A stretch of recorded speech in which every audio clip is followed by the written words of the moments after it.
சுதந்திரம் என்பது சும்மாவா வந்ததே. பிளாசி முதல் செங்கோட்டை வரை உரை ஓவியம் என்பது சும்மாவா வந்ததே.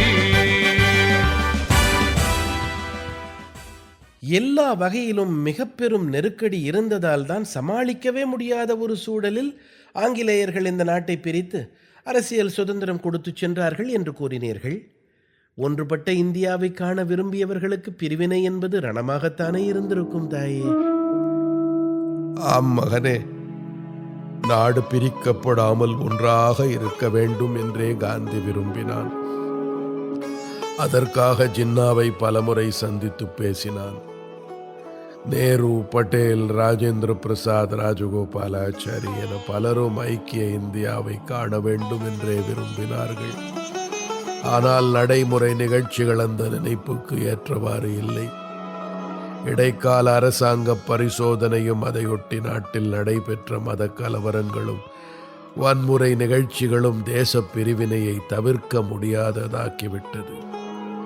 ஒன்றுபட்ட இந்தியாவை உயிருக்கும் மேலாக நேசித்த காந்தியே தேச பிரிவினை என்ற யதார்த்த உண்மையை ஏற்றுக்கொள்ள வேண்டியதாயிற்று. உலக வரலாற்றிலேயே இந்திய விடுதலை போராட்டம் தனிச்சிறப்புடையது. உலகின் வேறு எந்த நாட்டின் சுதந்திர போருடனும் ஒப்பிட்டு பார்க்க முடியாது. ஏனென்றால் இந்திய இயக்கத்தின் லட்சியமும் போராட்ட முறைகளும் வியூகமும் உத்தியும் விளைவும் பிற போராட்டங்களிலிருந்து முற்றிலும் வேறுபட்டதுதான்.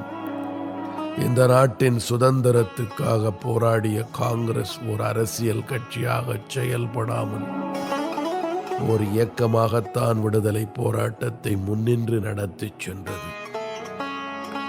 அதனால்தான் அதை காங்கிரஸ் பேரியக்கம் என்றார்கள். எனவேதான் அது எந்த ஒரு சித்தாந்தத்தையும் மையப்படுத்தவில்லை. அனைத்து வகுப்பாரும் அதில் இடம் பெற்றிருந்தார்கள். பலதரப்பட்ட கருத்துக்களையும் காங்கிரஸ் எதிரொலித்தது. இந்தியரிடையே நாட்டுப்பற்றை வளர்த்து அகில இந்திய கண்ணோட்டத்தை கொடுத்தது. மக்களின் சம்மதமில்லாமல் அவர்களை அச்சுறுத்தி நீண்டகாலம் ஆட்சி செய்ய முடியாது என்ற வரலாற்று உண்மையை நன்குணர்ந்தவன் காந்தி. அதனால் அவன் மக்களின் அச்சத்தை போக்கி அறப்போராட்டத்துக்கு அவர்களின் ஆதரவை பெற்று வீட்டை விட நாடே உயர்ந்தது என்ற எண்ணத்தை ஏற்படுத்தினான். அதன் மூலம் இந்திய சுதந்திர போராட்டத்தை மாபெரும் மக்கள் இயக்கமாக மாற்றினான். இது ஒரு அரசியல் அதிசயம்தான்.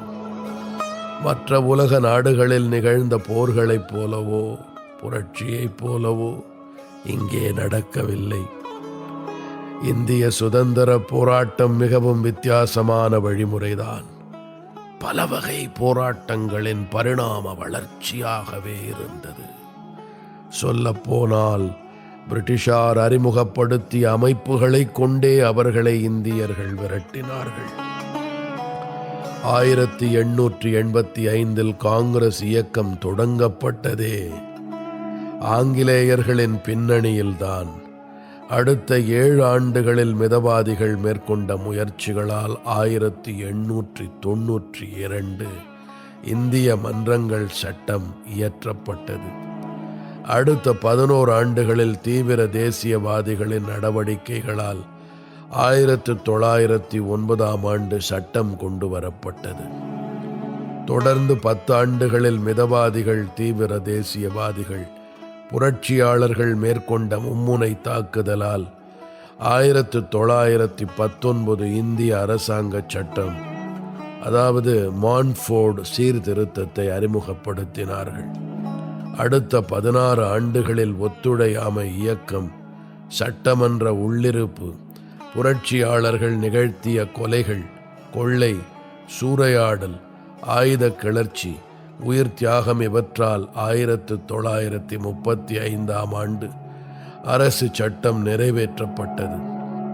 இறுதிக்கட்ட 12 ஆண்டுகளில் கட்டவிழ்த்து விடப்பட்ட வெள்ளையனே வெளியேறு இயக்கம், சுபாஷ் சந்திர போஸின் இந்திய தேசிய போர் முயற்சி, இந்திய கப்பல் படை கிளர்ச்சி இவற்றால் 1947 இந்திய விடுதலை சட்டம் இயற்றப்பட்டது. இந்தியா பிரிட்டிஷாரிடம் இருந்து அரசியல் சுதந்திரம் பெற்றது. இந்திய விடுதலை போராட்டம் ஒரே சீரான இடைவிடாத போராட்டமாக இருந்திருக்கவில்லை. வெறும் ஆங்கிலேயர் எதிர்ப்பு என்று மட்டுமே இருக்கவில்லை. இந்திய சமூகத்தை சீர்திருத்திய ஒரு போராட்டமாகவும் இருந்தது. 1922 ஒத்துழையாமை இயக்கம் விலக்கிக் கொள்ளப்பட்டது. 1931 சட்ட மறுப்பு இயக்கம் சமரசத்தில் முடிந்து போனது. 1934 தனிநபர் சத்தியாகிரகம் கைவிடப்பட்டது.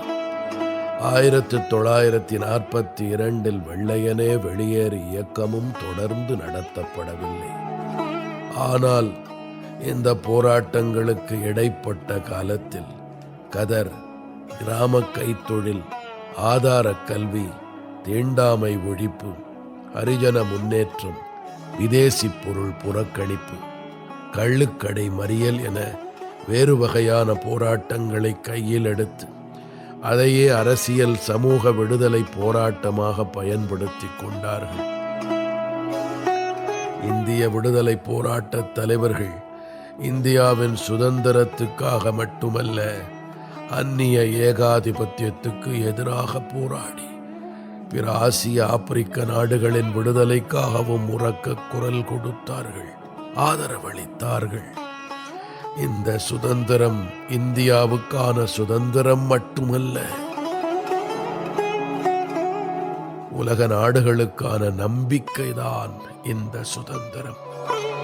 உலக சரித்திரத்தில் அதுவரை முக்கியமாக கருதப்பட்ட சம்பவங்களில் அமெரிக்கா சுதந்திரம் பெற்றதையும், பிரெஞ்சு புரட்சியையும், ரஷ்யாவில் தோன்றிய சமூக எழுச்சியையும் குறிப்பிட்டு வந்தார்கள்.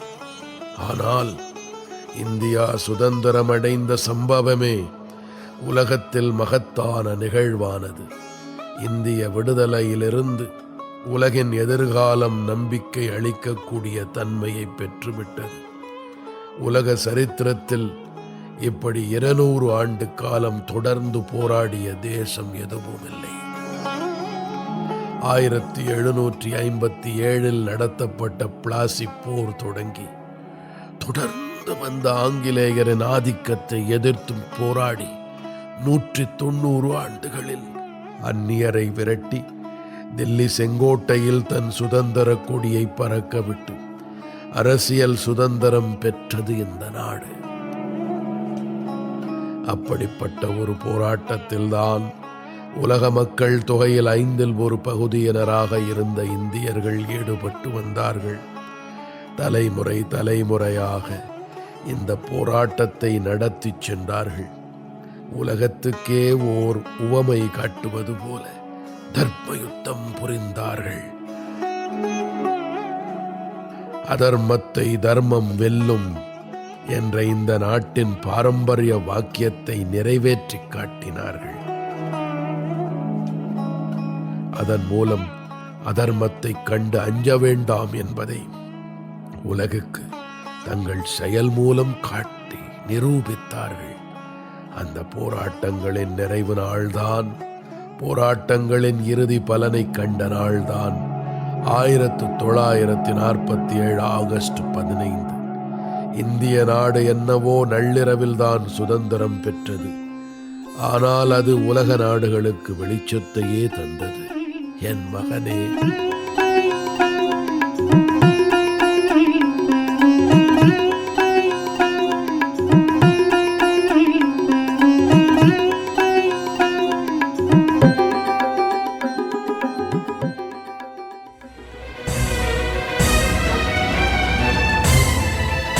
பிளாசி முதல் செங்கோட்டை வரை உரை ஓவியம் கேட்டீர்கள்.